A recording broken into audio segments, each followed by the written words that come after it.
Good morning. Happy Saturday. Come on in here. Let me make sure all my comments are functioning properly, and then I'll give you the attention you deserve. Almost. There we go. It's all working now.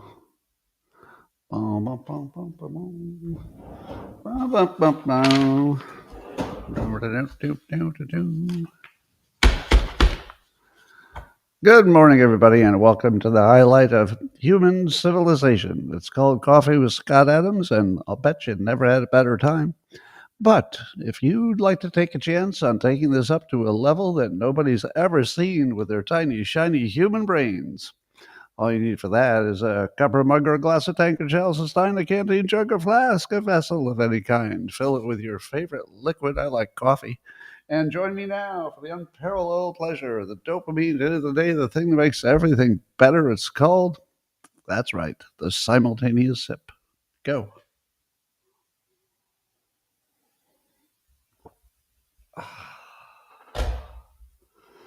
Well, we're all bonded now through the sip. I should tell you that after the show, there will be a Spaces. That's the audio only feature on the X platform, hosted by Owen Gregorian for those who want to do the Coffee with Scott Adams after party. It'll be more stuff, more fun. So just look for Owen Gregorian on X, or just look for my account on X, and you'll find that I reposted it. So you'll find the link. All right. Well, let's start with weird news. According to the Daily Mail, declassified CIA documents show that Hitler may have escaped Germany after World War II and was living in South America. And the CIA apparently was looking for him 10 years after he supposedly died. So according to multiple reports from the CIA archive, agents in South America were convinced the dictator was still alive in the 50s, and he changed his name to remain undercover. Do you know what this makes me think? It makes me think, I don't know what's true about anything in history. I don't think any history is real. I feel like all history is fake. So there was a time when I would have laughed at this and said, because that's me laughing. That's my laugh. And I'd say, I don't think so. Next thing you're going to tell me is that the moon landing was, okay, let's not go there. I'm going to say, I don't know if this is true, but I also don't know if anything else in history is true. Well, speaking of Nazis, let's check in with the Democrats, see how they're doing. According to the Gateway Pundit, the DNC chair, Ken Martin, he's decided to put together a little group called the People's Cabinet. And people like Robert Reich are on there. So it's supposedly a group of experts and ordinary people, he calls them, experts, leaders, and everyday Americans. And what they will be doing is fact-checking Trump, but they will be doing it in the most theatrical way. So in effect, the Democrats, having absolutely nothing to offer to the country, have decided to put on a play, a theatrical production called The People's Cabinet. And apparently it requires a little person. So Robert Reich will be taking that role. He'll be playing a far-left economist who says wacky things. I'm looking forward to it. I'm looking forward to the play. Now, some say it could be as good as Snow White, the movie. So if that doesn't get you there, I don't know what will. I'm going to buy my ticket right away. Because as you know, the Democrats don't have any policies or ideas or power. So they're kind of left with doing, one-man theatrical productions like Cory Booker recently did. But now at least it's a ensemble. Is that the right word? Ensemble? The People's Cabinet. Can't wait. It'll be like Hamilton, but with with fewer minorities, I think. um, so Trump sent a list of demands to Harvard University, according to the New York Post, and they're going to lose $9 billion in government funding. Let's stop right there. Harvard was getting $9 billion in government funding. Now, one of the things that many of you have heard but don't understand is that the so-called endowments that colleges have, they can't really use it for whatever they want. So if you say to yourself, but Harvard has endowments worth X billions of dollars, why don't they spend that instead of charging people for tuition? And the answer is the endowments usually are limited, as in, here's some money to build the science building and put my name on it. But they can't just use it for whatever they want. Or here's an endowment to give scholarships to a certain class of people. They can't just take it and use it for other stuff. So if you want to be the smartest person in the room, when somebody else says, they've got these rich endowments, you should say, they do, but they're all restricted. They can't just use them as a piggy bank. Anyway, $9 billion. And again, I don't know over what time period that is. That can't possibly be 1 year, but maybe anything's possible. But the reason that they might lose that $9 billion is that Trump is insisting that they get rid of their DEI programs and clamp down on all the anti-Semitic protests and stuff. And he also wants them to ban face masks on campus, because that's one of the reasons that the protests can get out of control, because people can cover their faces. So we'll see if Harvard blinks. I'm going to say I think they will. According to Newsmax, Sam Barron is reporting that the Department of Energy has decided that 44% of their staff is what they call non-essential. 44% of their entire staff is non-essential. Now, I wonder how they figured that out. So in all likelihood, there's going to be some big employee cuts there. I think they should rename the department. If 44% of your employees are non-essential, I wouldn't call it the Department of Energy. I would call it the Low Energy Department. Are you with me? Low Energy Department? Anybody? Okay. Meanwhile, Housing and Urban Development, that you call HUD, is going to stop funding housing in sanctuary cities and states. So if you were one of those states that depended on HUD to help you build some housing and you had a shortage of housing, good luck if you're a sanctuary city or a sanctuary state, because the HUD Secretary, Scott Turner, just sent out a letter saying you're not going to get it if you're a sanctuary city. Now, I've never seen the government use its power this way before, because I guess I didn't realize how many things the government funds. But watching the government use its just funding authority to change things is kind of interesting. But it makes me wonder, if Democrats win, are they just going to reverse everything and they would just use the same threat? Well, you better change it back. You better give everybody masks. You better go wild with DEI, because we love our DEI. So we'll see if any of this is lasting. Well, as I predicted, Trump is going to extend the TikTok deadline. That was the deadline to make a deal. And we've learned as of today that China had apparently agreed to allow ByteDance to sell TikTok. So they actually had a deal. And then Trump ruined it by the timing of introducing tariffs. And so as soon as China saw the tariffs, they said, oh, nope, we changed our mind. We do not allow that sale.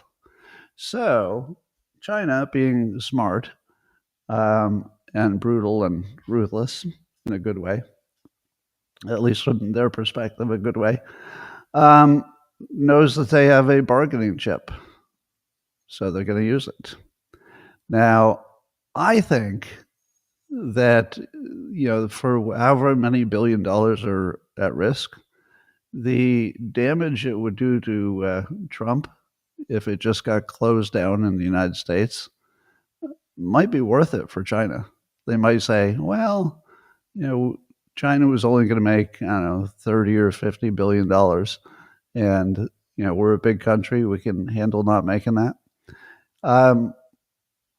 So I don't know. I don't even think that a tariff negotiation would get them to change their mind. I'm surprised there ever was a deal. So maybe I'm a little skeptical they ever had a deal. But especially since China knew the tariffs were coming. So maybe they made it look like the tariffs were the reason, but they had always planned to say no. They just said, oh, yes, yeah, sure. Yeah, we got a deal, no problem. Because they knew the tariffs were coming and they could just yank it at that point.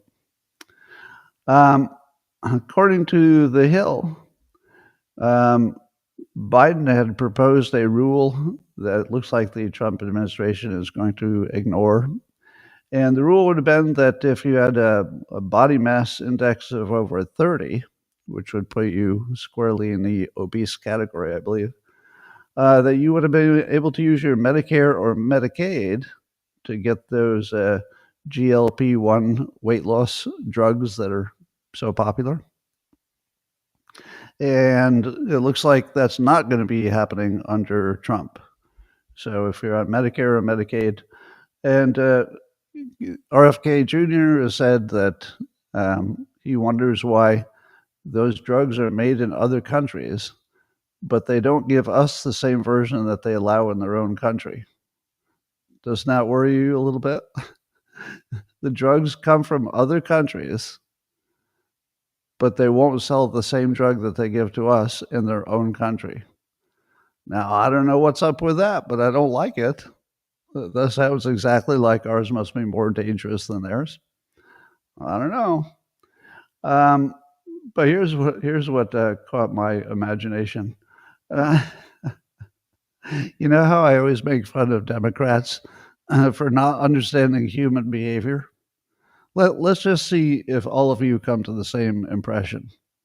So let's say you were on Medicare or Medicaid and you had a weight problem and you wanted this drug and your body mass index was 25, but you couldn't get the drug unless you were at 30. What would you do? The Democrats are so bad at understanding human incentive. I'll tell you what you would do.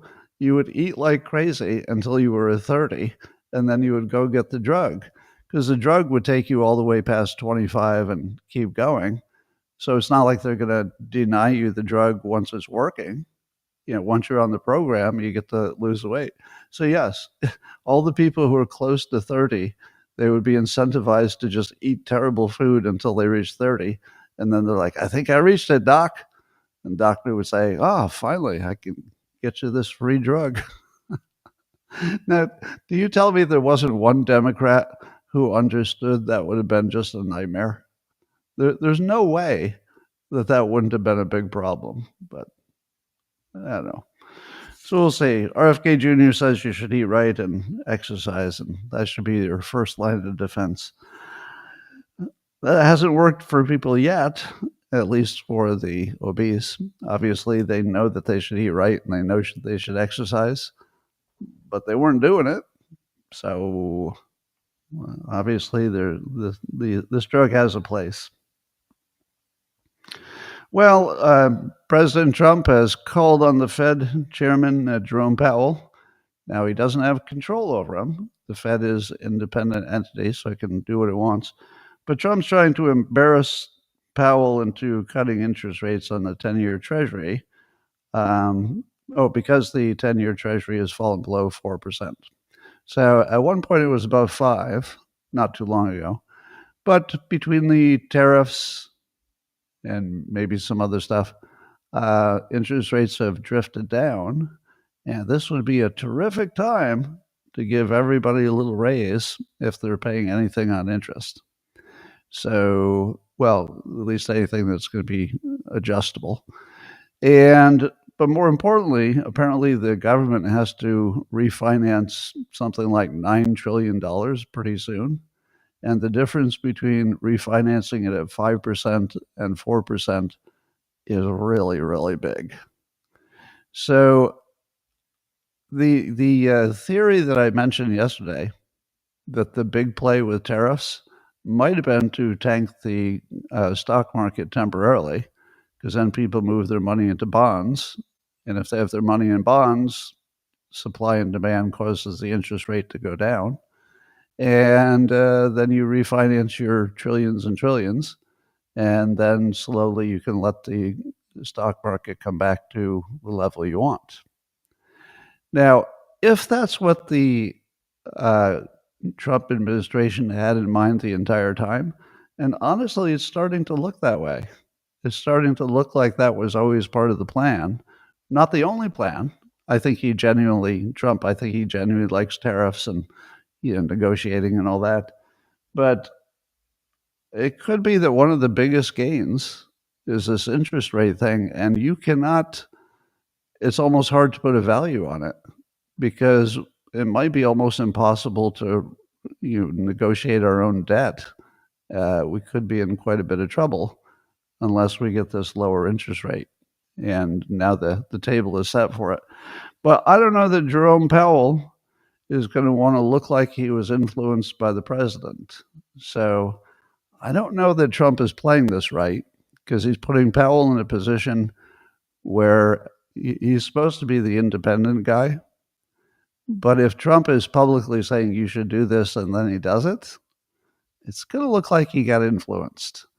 So I'm not sure the persuasion play here is quite right. It looks like Trump might be doing anti-persuasion.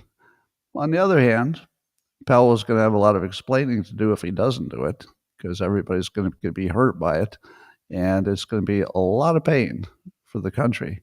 So you'd have to ask yourself, is Jerome Powell on the side of the United States, or his own side, or somebody else's side, if he doesn't lower interest rates? So we'll see. That'll be interesting. Well, so far, the number of countries who have decided that they're going to immediately negotiate their tariffs with Trump, it's a small number, but it's so far Vietnam, Cambodia, Argentina, Israel's already gone. But it's a start. So Macron in France is saying, don't do investments in the United States. China matched our tariffs with their own, so they're looking tough. So we're going to need to get at least one larger country to negotiate. So it makes me wonder who's going to go first, if anybody. So you can get all the little countries to capitulate, but that's not going to get you what you want. You're going to need to get at least one big one to say, well, I'm glad I went first. Billy John, we got a troll here from YouTube. Billy John, let me explain to you how time works. Yeah, you seem to be confused. You might be an alien from another country. The golden age is something that you build toward. And as I'll explain to you during the show, the temporary pullback in the stock market is not anything you should worry about. And we probably are now poised for the greatest American period of all time. It doesn't mean it's guaranteed, but I do think Trump has largely done all the right stuff. And he's got really smart people behind him. Scott Bessent impresses me every time I see him on camera. I think he's just the best. Have you listened to him at all? He's so good at explaining things in simple terms while also sounding like the smartest person in the room, that when he's done, you say to yourself, oh, I feel a lot better now.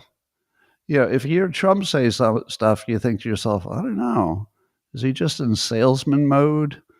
Is that all BS? But when you see Scott Bessent explaining something, he gives you all of his work. Like he removes all questions. So we'll talk about him a little bit more. So yes, I think the golden age is looking actually pretty strong. But Trump and everybody smart warned that there would be a period of turmoil, which is the period we're in. Now, there's almost nothing I can think of that doesn't require some sacrifice to get there. If you wanted to get in shape at the gym, it's going to be harder when you start. If you wanted to go on a diet, it's going to be kind of painful. If you wanted to improve your job, you're probably going to have to, go to training or school at night or, double your efforts. So this is no different. If the country wants to survive the death spiral it was in, the death spiral, it's got to do Doge, even if it's messy. It's really got to do the tariffs, even if it's messy. So the big picture is really good. If you're playing small ball, like the troll on YouTube, and you don't understand how anything works, it just looks like, oh, my stock went down. My stock went down. But we can get you to a smarter place. All right. There's a video of Kamala Harris acting drunk. She finally appeared. I guess she thought it was a good time to go to say something in public. She was at some event. And since the stock market was down, she decided that what she would do is, it looks like she was drunk, go in public and say, I don't want to say, I don't want to say, I told you so.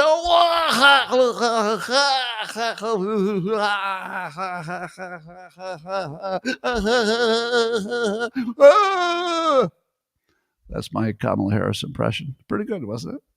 Yeah. But I was watching The Five, and they showed that clip.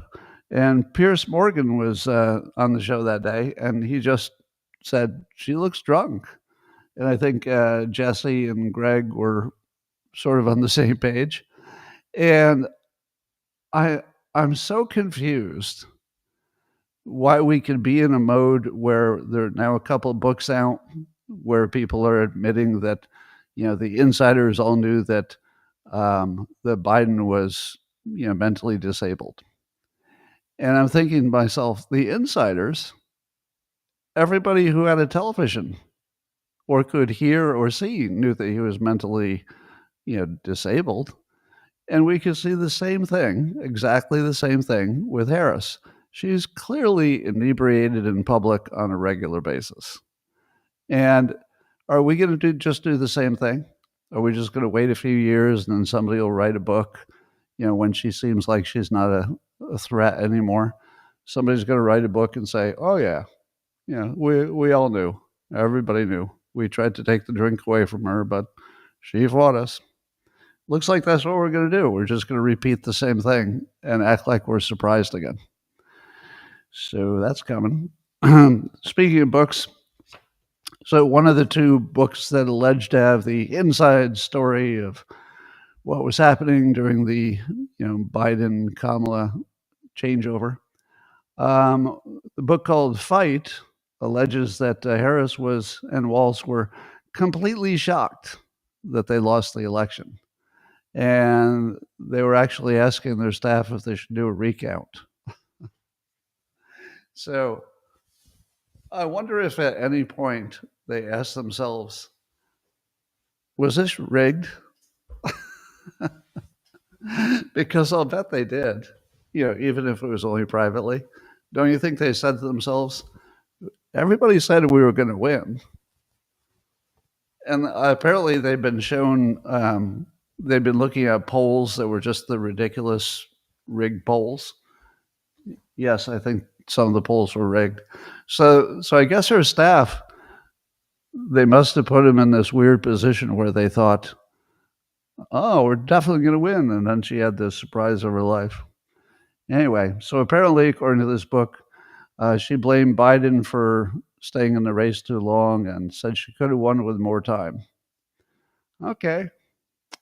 How much time do you think that would have taken? 40 years? In Colorado, it looks like there's a bill that's gone to the next level. So there's a proposal that if parents in Colorado refuse to use their children's preferred pronouns, they could lose custody of the children. That doesn't even seem real, does it? No, it's not real yet. It's a proposal, but they got the green light to create the bill, I guess. And misgendering is called coercive control. Can you imagine losing custody of your own child because you didn't go along with some pronoun stuff? That is so beyond anything that my brain can even handle. I just look at it and go, how is this even possible? So with any luck, that will not become any kind of a law there, but we'll see. All right. I thought I would give you a little very quick, easy set of arguments that are the best arguments about all the tariffs and the situation we're in. So I've heard some good arguments and some bad arguments, and I'm going to tell you the ones that look most persuasive to me and most correct. I think in this case, when you're talking about economics, being persuasive and being right are kind of the same thing, and that's not always true. But you don't want to mess around with economics, right? So you don't want to be real persuasive and wrong. Although, in politics, sometimes that can work out for you, but not when it comes to your finances. You want your most persuasive argument to be also accurate. So let me give you some of the best arguments. I saw Victor Davis Hanson. I always say his name wrong. I feel so bad about it. But I was hearing him saying that if tariffs are bad, and all the smart people know that tariffs are bad, and that's what we've been hearing, right? The critics, everybody knows tariffs are bad, tariffs are terrible, tariffs are bad for your country. Then the question would be, why does every country have tariffs on us? Are we the only country that if we put a tariff on, it's bad for us? Is China going out of business? They've got tariffs. To imagine that tariffs are bad for a country while every single sophisticated modern country has tariffs, all of them. That's a pretty good argument in favor of tariffs, isn't it? What is the counter argument to that? Once you've pointed out that every smart, successful country has tariffs, every one, I think there are no exceptions. How can you argue that we're the only country it would be bad for? And is it destroying all those other countries? Doesn't look like it. China seems to be growing. So that's your best argument in favor of tariffs. Now, the other argument is, of course, that it's primarily for negotiation. And that if you look at, say, Vietnam, they've already offered free trade, zero tariffs. If you look at Argentina, they're also negotiating no tariffs.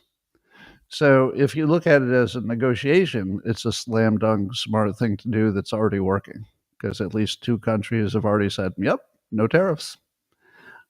We need to get the big countries so it doesn't matter that much, but at least directionally it looks good.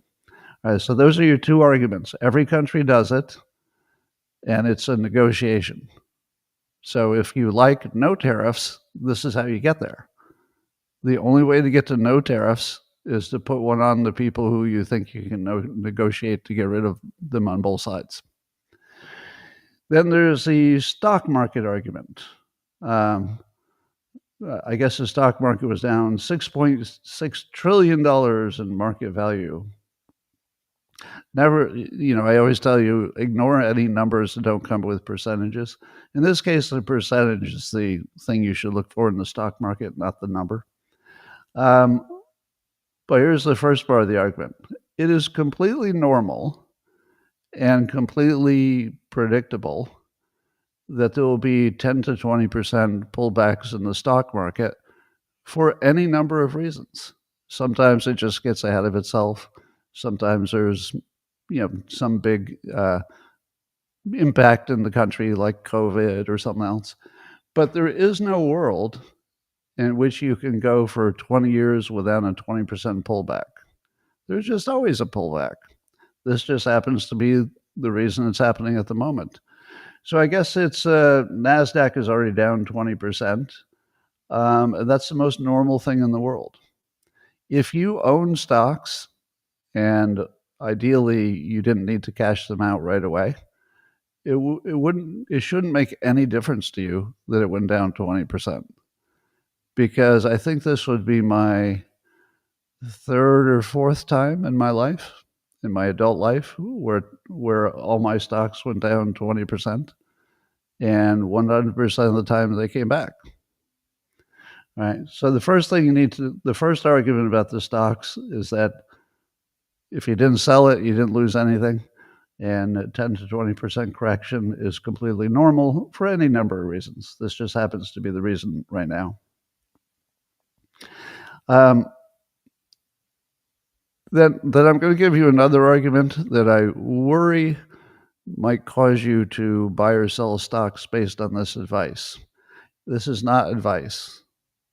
This is not advice. But I'm going to give you a frame because we're in such an unusual situation. If the stock market continued to go down and we got into a Great Depression, the value of stocks would be even better once we were in the Depression. If you had bought stocks at the depth of the Great Depression, you would have done great. Sir John Templeton did exactly that. He's one of the greatest investors in American history. And he started during the Depression.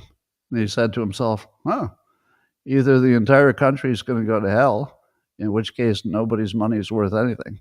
It wouldn't matter if you had your money in your mattress or in the stock market. If it all goes, your money's worth nothing no matter what. So this is one of those situations where you could imagine it's leading to complete ruin of the United States. So should you invest? I don't know. Where else are you going to put your money? Would you put it in some other country? If the United States was going to go down the toilet and just be completely out of business, that would take most of the world would follow, I think. So you have one of these weird situations where it seems like things can't get much worse, but if they did get worse, it wouldn't matter where your money was; it would be gone. It wouldn't matter if you were in bonds or buried it in the backyard. It wouldn't be worth anything if everything else went to hell. So I'm not going to tell you this is a buying opportunity. I'll just disclose that the last thing I would do is sell my stocks now. That's the last thing I would do. But I'm not a financial advisor. Do not take any financial advice from me. It's not advice. All right. Then there's the argument that the only people being hurt are the wealthy because it's the top half of the economic United States that own stocks. There's almost nobody in the bottom half that owns any stocks. And the top 10% own, 88% of them or some crazy number. So if what Trump is doing is reforming the United States economy such that it brings back more manufacturing jobs, then that would be great for the bottom 50% of the country. And ultimately, it would be great for the top half as well. But in the short run, the people at the top are going to take a little scare. And the scare is, well, there goes 20% of your money. But it's not really gone as long as they can ride it out. And rich people can ride it out generally. All right, then there's the jobs argument. You probably saw that the jobs report were unexpectedly terrific. But this was before the tariffs were announced. They were certainly threatening for the last month. Everybody knew they were coming. But the U.S. added 228,000 jobs and that was way above what we thought it was going to be, 140,000. Now, I would say the best argument about jobs is that it didn't have much to do with either president. Probably wasn't because of Biden. Probably wasn't because of Trump. Probably just the economy sometimes has a good month. And so I don't think it predicts anything about tariffs. It doesn't say that the tariffs are a good idea or a bad idea. It doesn't tell you that it'll be the same next month. It's just sort of good news for March, because it could have been worse. But it does show a little bit of strength, which is a good time to do the tariff stuff. Then there's the inflation argument, the argument that the tariffs are going to cause inflation, because isn't that what happens when prices go up? It's called inflation. But apparently we have a history that shows that past tariffs, because we've put tariffs on before, didn't increase inflation. And the people who are smarter than me say the only thing that increases inflation is printing money. You don't increase inflation by tariffs. Now, that might be counterintuitive, because you're saying to yourself, but my goods and services, well, goods, will cost more. How is that not inflation? And the answer is that there are individual price increases, that would be real, but that the economy adjusts. It adjusts fairly quickly. And you would have alternatives. So if you said, but the cost of my German car went up 20%, I say to you, well, why don't you buy a Ford, which is giving you now the employee discount. It's cheaper than it used to be. So you could have an option of spending less if you're okay with, American choices over other choices.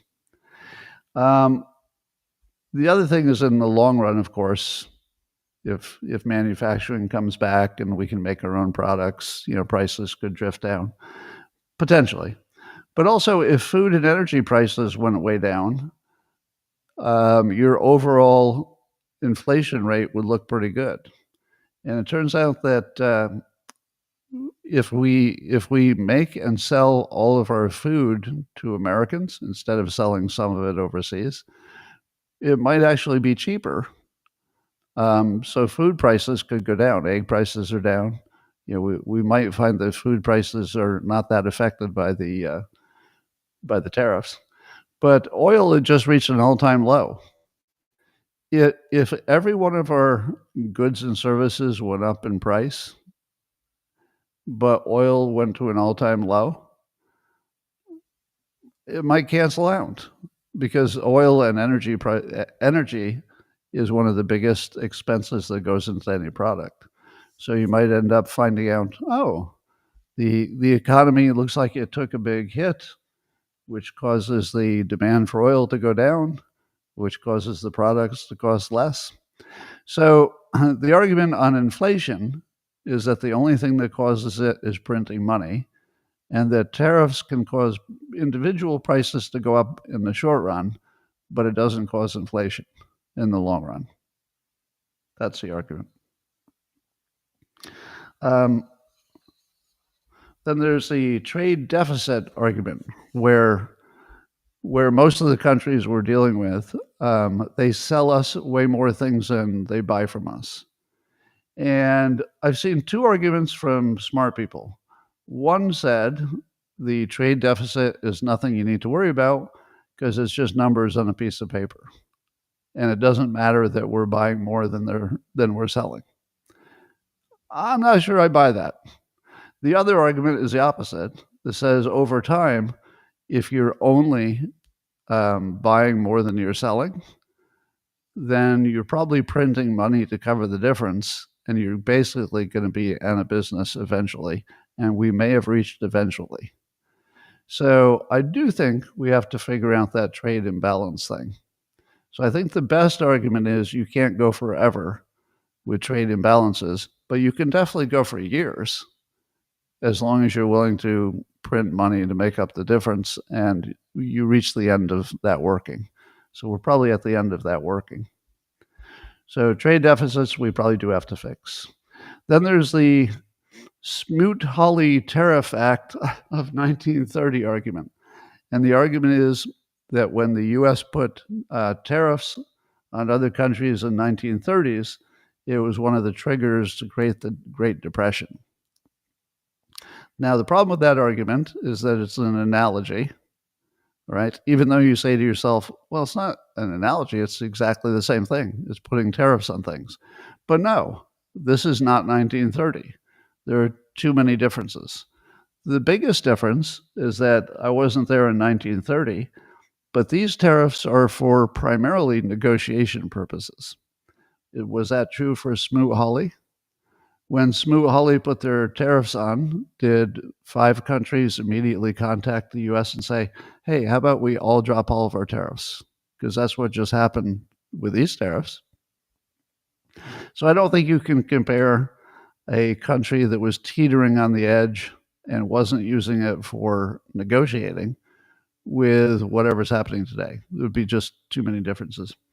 And then you might remember, as a cynical Publius, who's on X, a great account to follow, cynical Publius, argues that back when Gore was arguing with Ross Perot about NAFTA, Gore argued that NAFTA was a good idea, and Perot was saying there would be this giant sucking sound that would suck the industry out, and Perot was right.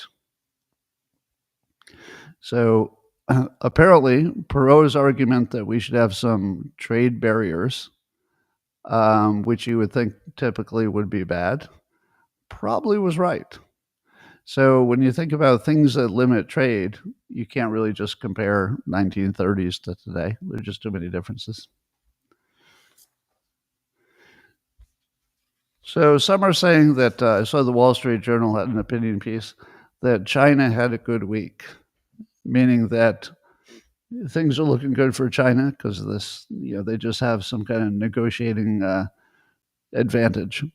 And they kind of do. They kind of do. So one of the things China has, as I mentioned, is the TikTok thing.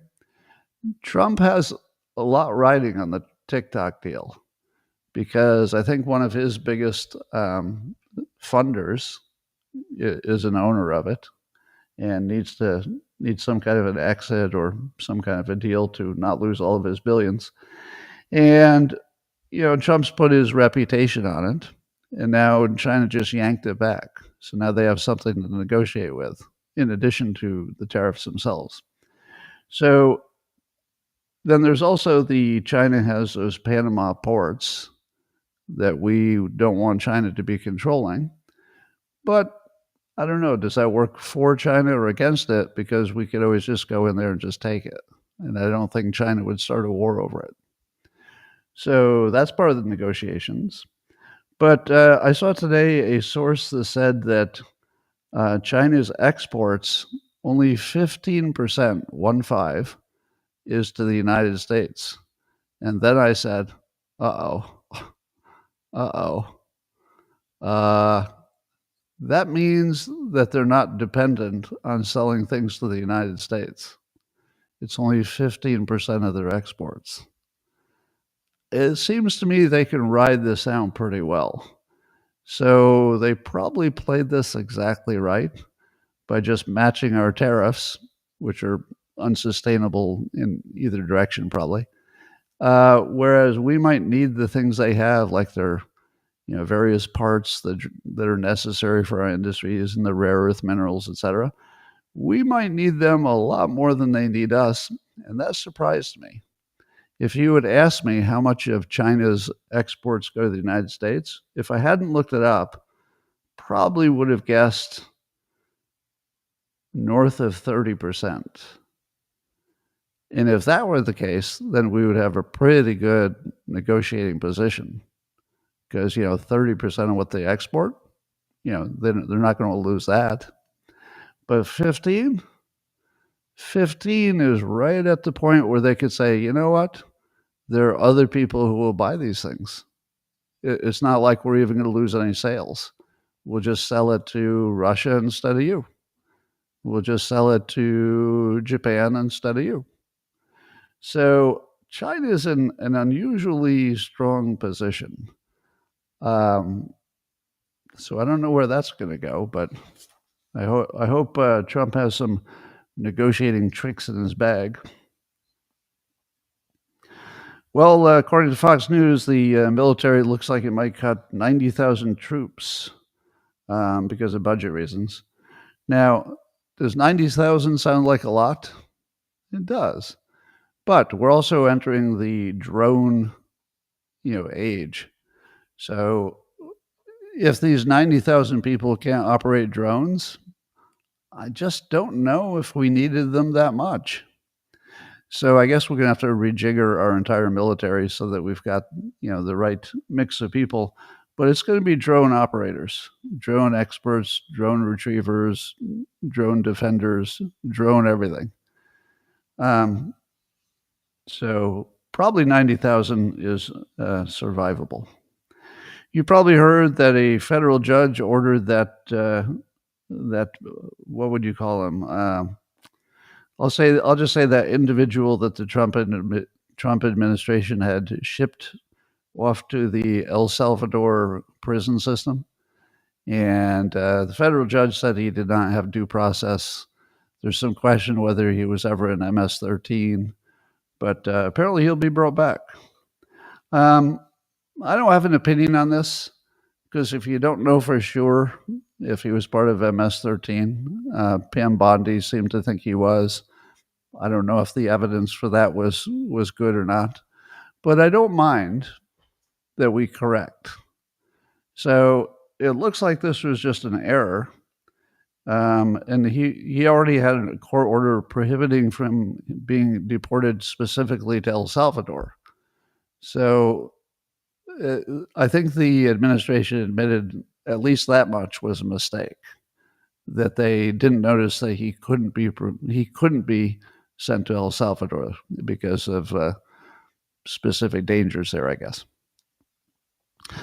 So if he's truly innocent and he's never been part of MS-13, this is a pretty bad mistake.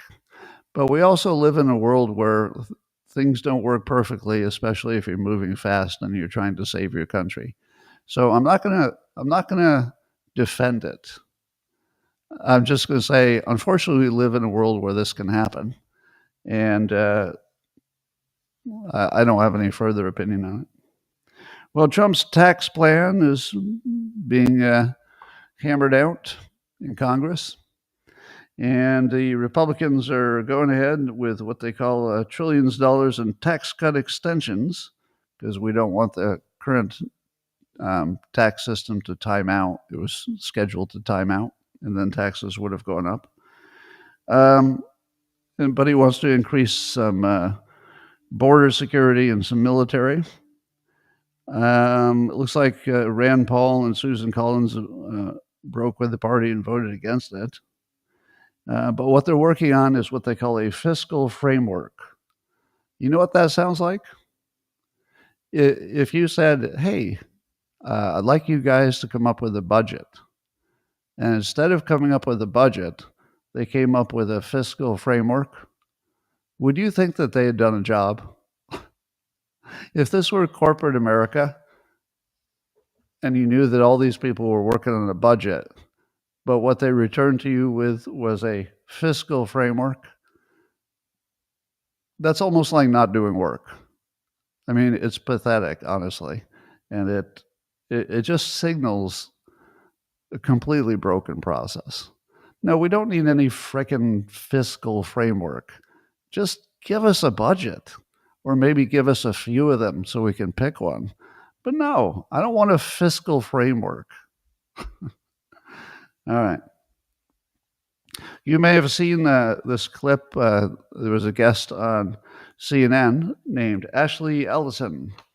And apparently she worked for Joe Biden. And she said, I worked for Joe Biden. If the people around him knew that he was not capable, it is unacceptable that they allowed him to go on that stage.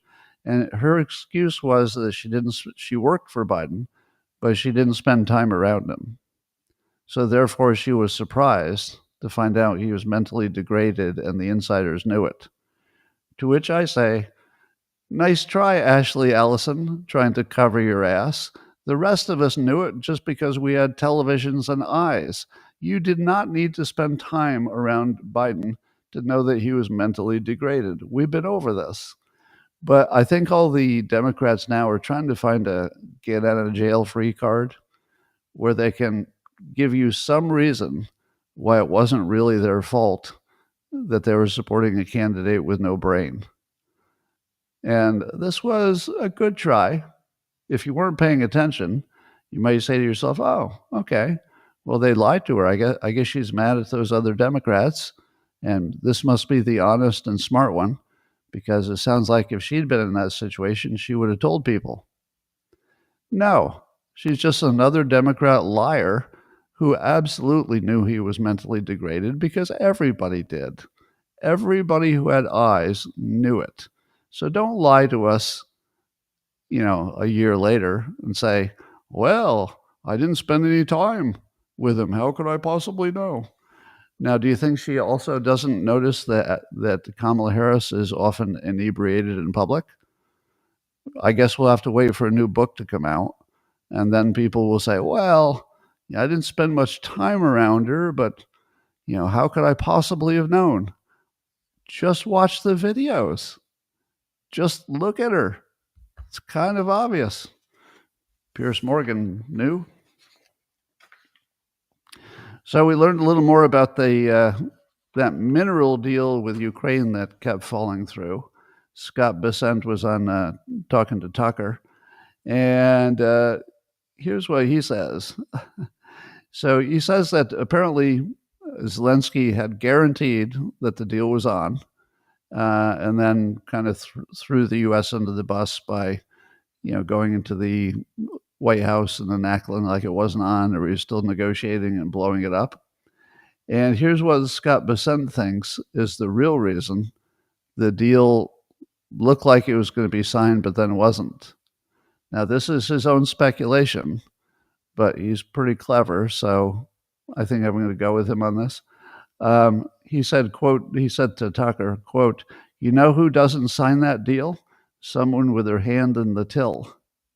Because apparently the mineral deal was designed in a way that was hard to skim, so that the Ukrainian people would have gotten a benefit and the American people would have gotten a benefit, but it would not have gone through the skimmer in between third parties who want to take their $1 billion from everything. And so it was the criminals who killed the deal because they weren't getting a cut. Now, he doesn't have proof of that, as far as I can tell, but it would explain everything we saw. So the fact that it explains everything has some weight, but that's his opinion, and I won't argue it.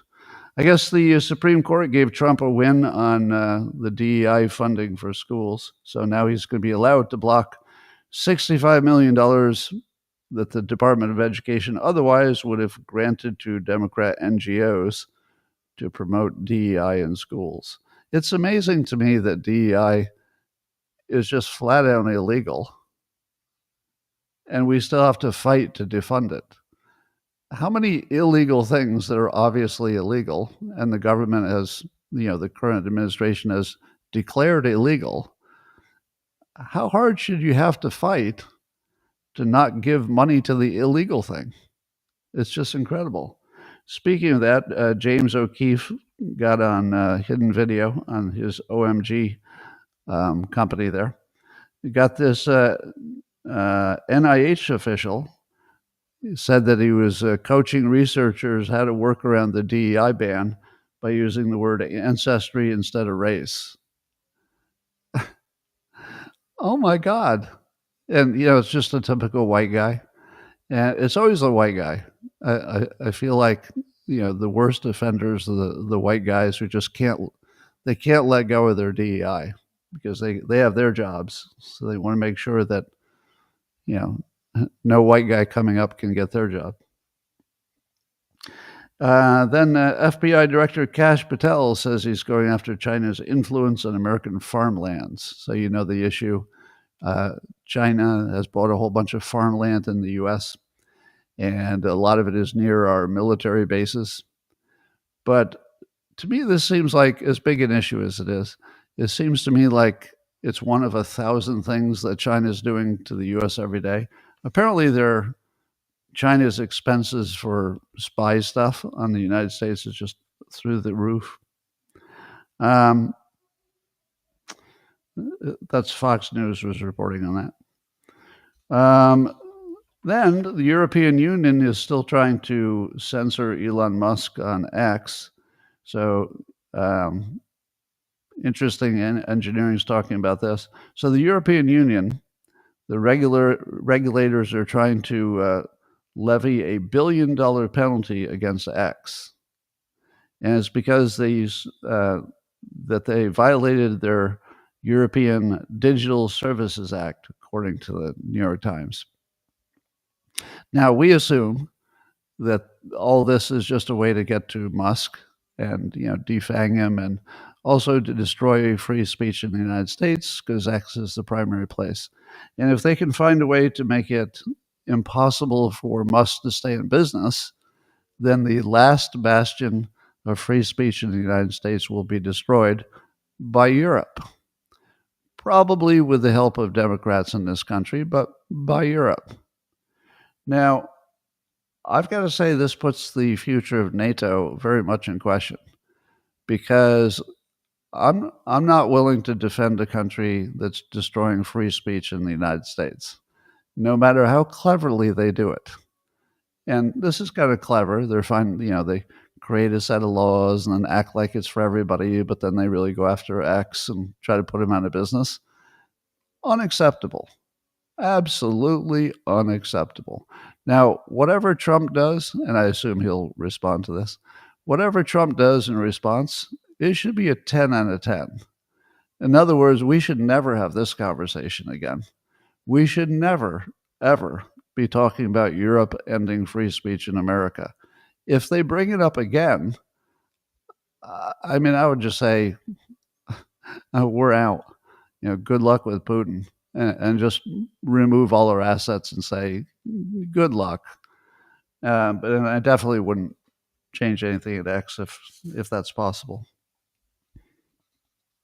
Well, the U.S. Air Force is retrofitting some of the F-16 jets with software to make it autonomous. So there'll be no pilot. And they've got several of them that they're working on. They've got 6 of them they're playing with. And apparently they're pretty close to having autonomous jets, at least the F-16s. Now, at the same time that we're putting these F-16s up autonomously, the UK has developed a drone killer laser weapon that only costs them $13 per shot, and it usually takes 1 shot to take on a drone. So I'm not so sure that F-16 drones are going to last in the battlefield too long, because you got to figure all of our adversaries are going to have these $13 drone killing lasers too. So your drone better cost a lot less than an F-16. So I don't know. I don't know if the F-16 drones have much of a future. According to Ars Technica, most Americans think AI won't improve their lives, but the people in the business think it's going to be terrific. So there's this gigantic difference between the people who are just casually reading the news about AI and saying, I don't think this is going to make my life better. And then the researchers and the techies saying, oh man, this is going to be the most amazing thing. So we're really not on the same page on this. We'll see. All right, that's the last of my stories. I'll remind you that Owen Gregorian is going to host in just a few minutes a after party on the Spaces app, which is within X. So go to X, and if you can find my account, you'll see I reposted it, the link, or you can just search for Owen Gregorian on X. It'll pop right up. at the near the top of his feed, and just click that. I will probably be listening, maybe anonymously. But that is all I have to say for today. I hope it made you all a little bit smarter and happier.